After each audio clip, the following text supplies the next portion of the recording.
Thank you guys so much for joining me. Actually, I'm joining you here. Oh my goodness, thanks for having us. Thanks for coming here. This is so exciting. So you guys want to do a quick little intro for everyone to know, Sure. kind of set the stage here for us all. I'm Cayenne. I work on the worldwide product marketing team here at Apple for the iPhone. Hi, I'm Arun Matthias. I'm responsible for our wireless software here at Apple. So this is super exciting because this year with the iPhone 14, you guys announced this new satellite technology. How does this actually work and how is this going to benefit people? Sure, well I'll start and Arun, feel free to chime in. As you know, when you need help wherever you are. And with the emergency SOS via satellite capability, we created this groundbreaking service on all iPhone 14 models to allow the iPhone that you have with you in your pocket all the time to connect directly to a satellite and get you help when you're off the grid. Now, of course, the satellite connectivity was a key part of this, and we saw that as important to allow Apple to expand our offerings as far as safety features. And now, satellite connectivity is important because even though ground cellular connectivity has improved over the years, there's still some places such as national parks or winding roads where cell towers don't quite reach yet. And maybe in most cases these limitations are okay, but when there's an emergency that can be a problem.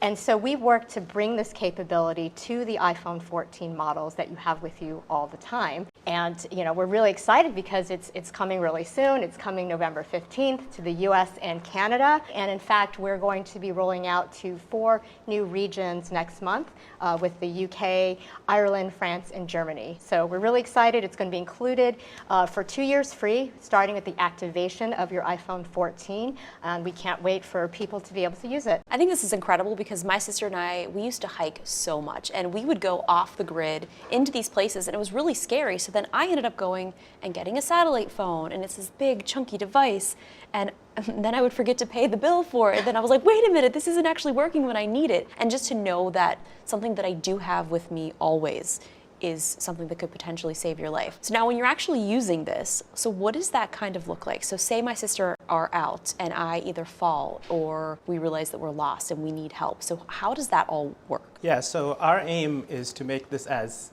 simple and really familiar for you. Today with your phone, if you want to call for help, call 911, you can attempt to make a call to 911, or in some places you can send a text to 911. Now that's in some parts of the US, not everywhere, but in a lot of parts of the US.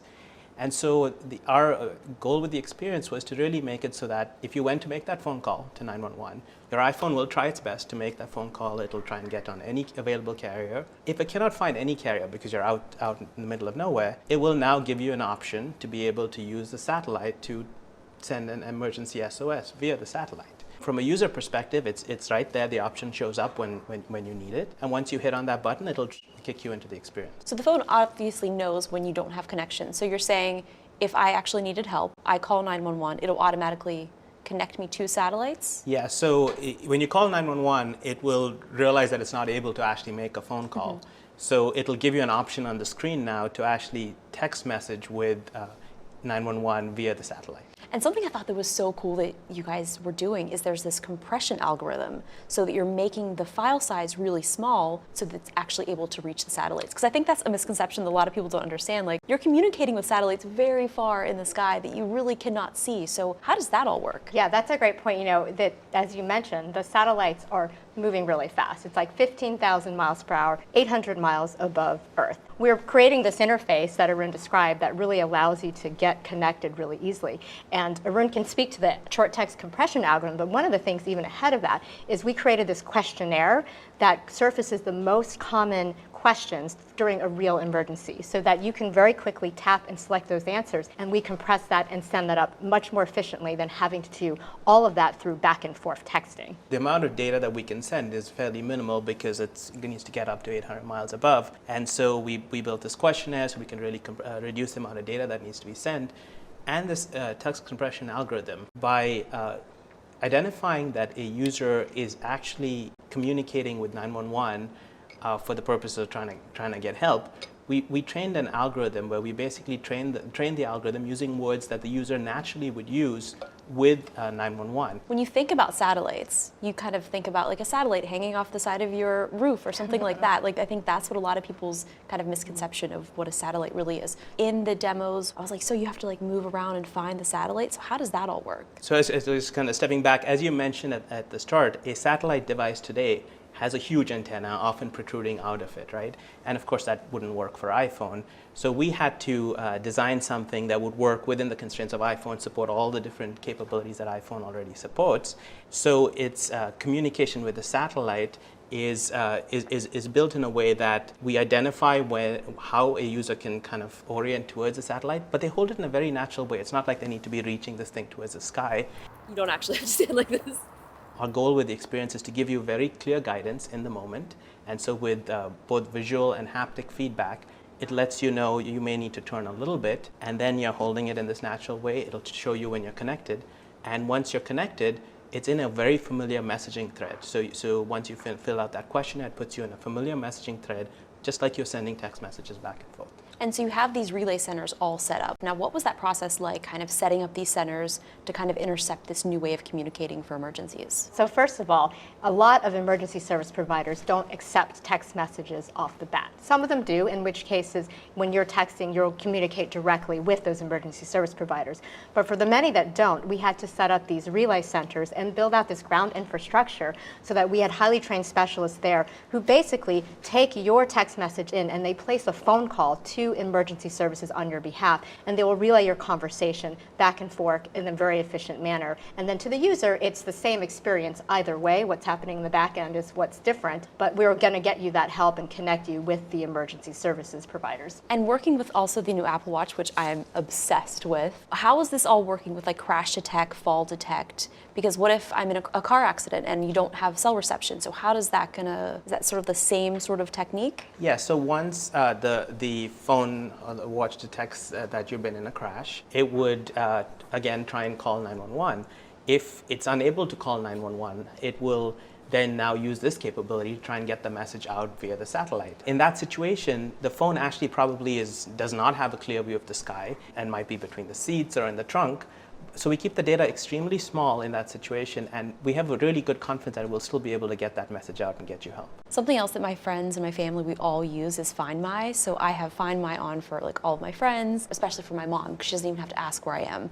And anytime we go out on a hike, we always let her know when we're leaving. But now, are they going to be able to see using the satellite? Sharing locations? Yeah, so one of the things we realized was this technology could probably be used in a situation like that as well. When you're off on that hike, Find My is no longer updating your location. So now we give the users an option to be able to manually update their location. So for example, if they get to the campsite or at certain periods that they want to keep their loved ones up to date on where they are, they can now manually do that, and it will guide them through getting the location updated. This is great. My mom's going to be so excited now. But I feel like this is going to help so many people. So how do you see this kind of really changing the future of kind of safety and security for people? Sure. Well, as you know, we've been developing safety features over the year. We had fall detection on Apple Watch, the regular emergency SOS, and crash detection, and now this capability through satellite. And we're being really thoughtful about how all the learnings that we've had through these other safety features, and really being able to build upon and expand it in a way that never before was possible before we built in the satellite connectivity. And so that was a piece that we were pretty excited about, being able to bring this in. But as you see, it requires not just, hey, we're going to connect to satellites, but it requires us to do all this custom work on the iPhone hardware side, the work on the software side with the algorithms and the connectivity, but also how we connect to the satellites themselves that are very complex infrastructure that are moving high in the sky, and then building out that sophisticated ground infrastructure to go with it. And all along the way, we've been taking learnings from the past things that we've done in other connectivity areas of iPhone, but being able to take this to this new category of safety to bring more users that additional peace of mind of having the safety features. Because even though some people are really great about learning and paying for these dedicated satellite devices, for a lot of people, they're just like casual weekend hikers, and they may not even realize they're going to end up off the grid and find themselves in an emergency situation. And so now having this on the iPhone that you're going to have to take your videos, to take your photos, it just brings you that additional layer of safety and, of course, that peace of mind. Yeah, and the satellite phones were great, except like you said, most of the time when you need it, you don't have it with you. So like every time I was actually on a hike or even just in a remote location where you would actually need this, you don't have it. So I guess going back to the software, and what does that whole process look like, I guess, from kind of start to finish, saying I'm out there and I need to use it? Is there anything that we would need to know going into it, or it's just it'll automatically start working.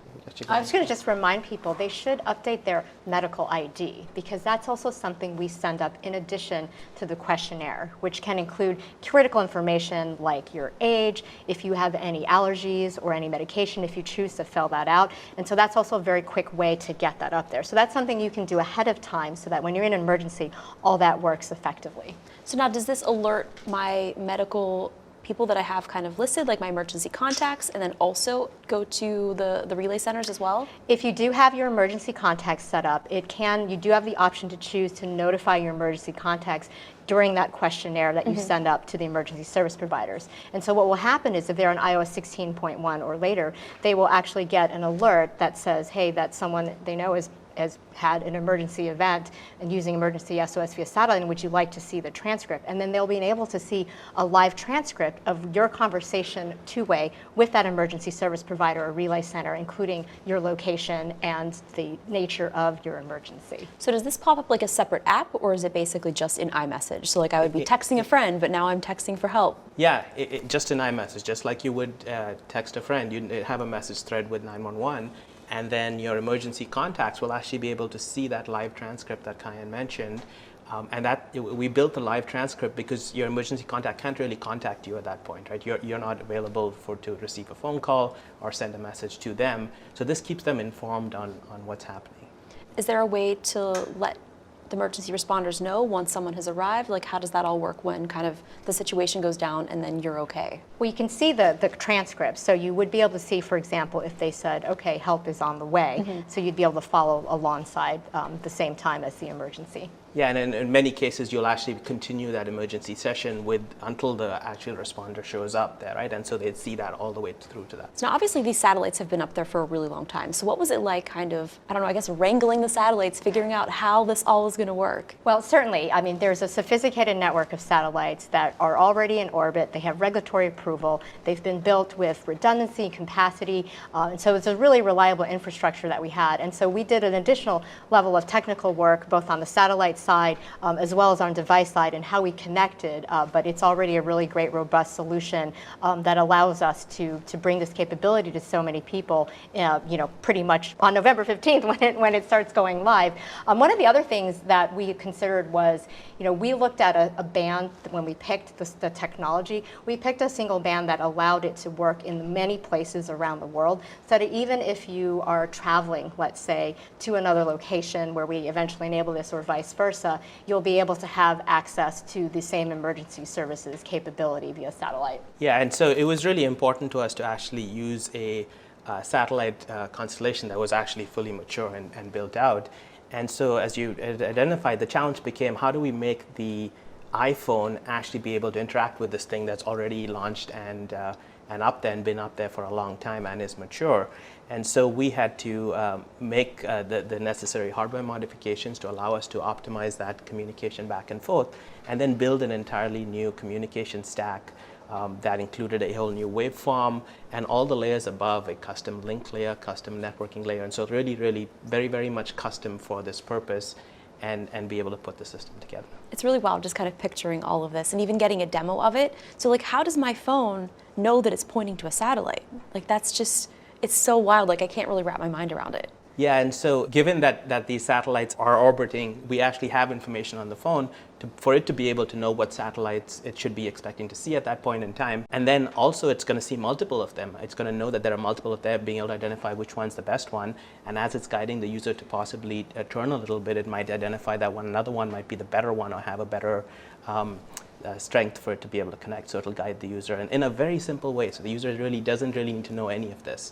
It just tells them that they need to turn a little bit and then gives them clear indication that they're connected to the satellite. It's really cool, and it's such amazing technology, and I feel like so lucky to be able to be in this time where that's going to be helping so many people's lives. Hopefully I never have to use it, but just knowing that that sort of is in my pocket or in my purse or on a hike with me just gives me that peace of mind. So now we're joined with Mike. Welcome. Thank you. Yeah, so my name is Mike Trela. I lead the satellite connectivity group at Apple that's helped enable these new great, amazing features on iPhone 14. So how did you kind of go about figuring out which satellites you were going to choose? Like, how does this all work? Well, we partnered with a great company in Globalstar. Globalstar has been offering mobile satellite services for decades.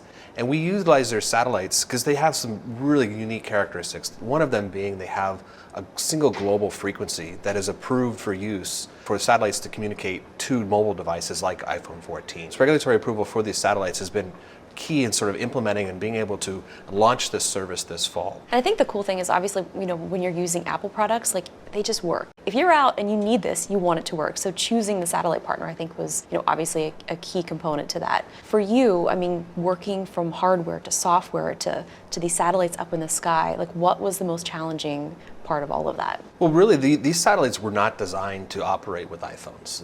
They were purposely designed to work with dedicated satellite communication devices that have large, bulky antennas, which wouldn't have worked for iPhone.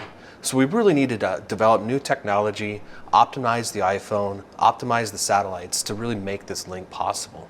So on the phone, we enabled the dedicated frequencies that were approved for satellite usage, as well as on the satellite, we worked closely with Globalstar to implement a new high power mode that would allow us to sort of maximize the opportunity for connection with the iPhone, but to do so within the regulatory limits. So how do you scale this? Because there's so many iPhones, there's obviously only so many satellites that you can put into orbit. Yeah, the scale that iPhone brings obviously was a big question that we wanted to make sure that we were going to deliver a high quality service. So we built a very sophisticated geolocation model that defined where all of our users would be when they're off grid. We were able to build this model using anonymous private-centric data from our current phones. With that model, we were able to overlay the network behavior of the satellite to ensure that we had enough capacity both for those everyday usages as well as those peak times where the users are going to be needing to get help. That's really cool. So basically, where there's kind of like the dead zones and kind of already had those sort of marked out? Is that kind of what that means? Yeah, we have a general idea. Yeah. Obviously, we want to maintain privacy and be anonymous, but we do want to know where we expect to have hotspots and will the satellite network serve it. And we've done an extraordinary amount of testing to be able to ensure that these satellites are ready to go to provide help. So obviously so much went into this. So how was that kind of working, with so many different pieces of technology and new technology to kind of work into the new iPhone 14? First of all, I'd love to just say how great it was for all the teams coming together to collaborate on this, because as you can see, we have a couple of people here, but there's really tons of people behind them and all the work that had to happen on the software, the hardware, the infrastructure side. But we also have to look at, what else is the iPhone used for, right? We don't want to put a giant bulky antenna to the point made, or else you wouldn't want to carry that around and you wouldn't want to use that as your everyday phone. So we wanted to make it work within the beautiful design of iPhone, have it coexist in harmony with the other connectivity features like Wi-Fi and Bluetooth and all the 5G bands and everything else that your phone has to do for you every day. And that was part of a lot of the hard work. But then at the end of the day, as said, is just a very simple interface and a very simple experience to guide our users to be able to use the emergency services. A very super simple interface for a very complex problem to solve. Totally. Extraordinarily complex. Kind of looking at this all now that it's out there, like what are you most proud of? I think with iPhone 14, we're taking satellite connectivity, which has kind of been for dedicated users, and we're bringing it to a whole new user base. People that are, find themselves occasionally off grid, not expecting to be off grid. And now we got this new technology that's really going to be out there available for all of iPhone's i14 users. Yeah, I think just satellite connectivity felt like something that was so futuristic and far off that was not attainable to anyone. And now pretty much everyone can have a satellite in their pocket. It's really, really cool. Well, thank you so much. Is there anything else that you want to add about this new feature coming out? Well, we're really excited to have it come out today. I know millions of users will have that benefit pretty soon. And so we're just looking forward to getting it out there and hopefully helping people when they need it. So now, is there a demo that people can try this out, or like how can they actually see if this is going to work? There is a demo. You can do that ahead of time without a real emergency. You just want to go out to a clear open sky because that's how the feature works best. But you'll actually be able to connect directly with a real satellite in the same way you would in a real emergency. And we'll guide you through that intuitive interface just so that you can familiarize yourself a little bit with how that's going to work, and so that in a real emergency you'll be more ready. That's great. I think everyone should definitely try that out just to be prepared, because I feel like when you're actually in the moment when there is an emergency, you don't want to be figuring something out like that. But I think what's great is you guys have made the interface so simple, which is so impressive. The way that you were able to compress the data to make it super small to be able to get up to the satellites. That's something else that's kind of interesting, is I think people don't understand how long it takes for data to actually transfer up to satellites. Do you want to talk a little bit about like what that actually is like? The communications actually with the iPhone and the satellite is very similar to what you would expect terrestrially on grid. We built and worked closely with Globalstar to put the custom protocol stack not only in the iPhone, but we put an Apple proprietary radio system in each of Globalstar's ground stations that enabled we had the highest quality communication link between the iPhone and the satellite network. Well, thank you guys so much for joining me. This was really fun, and I can't wait for everyone to check it out. Thank you. Thank you. Thanks so much.